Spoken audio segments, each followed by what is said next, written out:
A 15ª Cúpula dos BRICS terminou aqui em Joanesburgo com o anúncio da expansão do bloco. Foram convidados a entrar a Arábia Saudita, Argentina, Egito, Emirados Árabes Unidos, Irã e Etiópia. A ampliação do bloco, que é formado atualmente por Brasil, Rússia, Índia, China e África do Sul, foi justamente o principal tema dessa última reunião. Os chineses foram os principais defensores dessa ideia. Pequim tenta aumentar a sua influência global e evitar o seu isolamento em um momento mais frágil da relação com os Estados Unidos e com a Europa Ocidental. Mas o Brasil e a Índia demonstraram receio sobre o movimento da China de criar uma espécie de super BRICS e também com a possível perda de poder com a chegada de mais sócios ao bloco.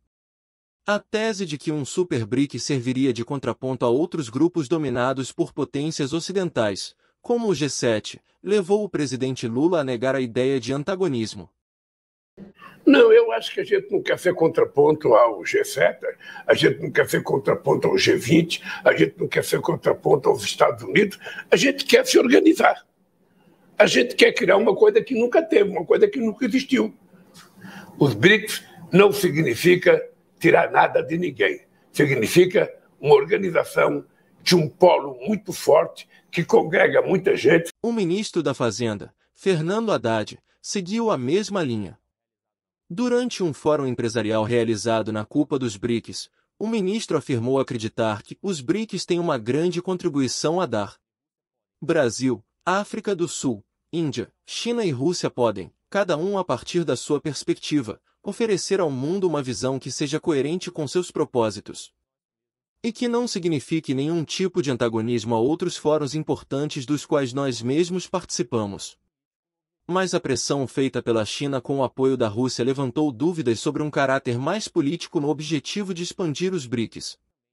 Isso ocorre em um momento no qual os chineses são acusados pelos norte-americanos de práticas comerciais predatórias e também de espionagem. Pequim nega e diz que os Estados Unidos tentam minar a ascensão chinesa. Já os russos enfrentam sanções e críticas internacionais por conta da guerra na Ucrânia. Membros do governo brasileiro ouvidos pela BBC News em caráter reservado dizem que transformar os BRICS em um bloco de oposição a potências ocidentais não interessa ao Brasil. Segundo eles, apesar de o Brasil apoiar o fortalecimento dos BRICS e de o presidente Lula fazer críticas constantes a instituições como a ONU e ao G7, a estratégia do país seria de manter boas relações tanto com a Europa quanto com os Estados Unidos. De acordo com eles, essa posição estaria em linha com a tradição diplomática do Brasil. A Índia, que tem disputas territoriais com a China e é um importante parceiro político e econômico dos Estados Unidos na Ásia, esteve ao lado do Brasil nessa tentativa de equilibrar forças dentro do bloco. Indianos e brasileiros vinham apresentando resistência à expansão, mas nos últimos dias os dois governos não se opuseram à entrada de novas integrantes. Mas na avaliação da professora de Relações Internacionais da Unesp, Marília Souza Pimenta, com quem eu conversei, a ampliação dos BRICS consolida a liderança chinesa.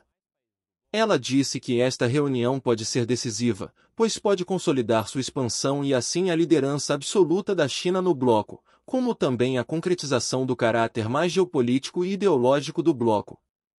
Diante da pressão pela expansão, diplomatas e membros do governo brasileiro passaram a negociar com os demais países do bloco os termos nos quais essa nova adesão aconteceria. Negociadores brasileiros passaram a tentar incluir na declaração final da cúpula uma menção à pretensão do país de reformular o Conselho de Segurança das Nações Unidas e vir a se tornar um dos seus membros permanentes, ainda que sem poder de veto.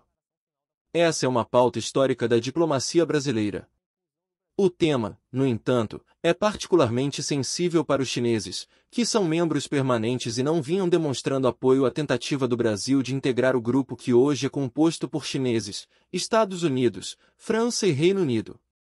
Ao final, diplomatas brasileiros comemoraram a inclusão de uma menção a essa pretensão brasileira de ingressar no Conselho de Segurança da ONU na declaração final da cúpula. O texto, no entanto, não cita explicitamente a inclusão do Brasil como membro permanente. Diplomatas brasileiros ouvidos em caráter reservado afirmam que apesar de a menção ser aparentemente vaga, a inclusão da pretensão brasileira de integrar o Conselho é vista como uma vitória diante da histórica resistência da China em relação a esse assunto. Clique no gostei e compartilhe. Nos vemos no próximo vídeo.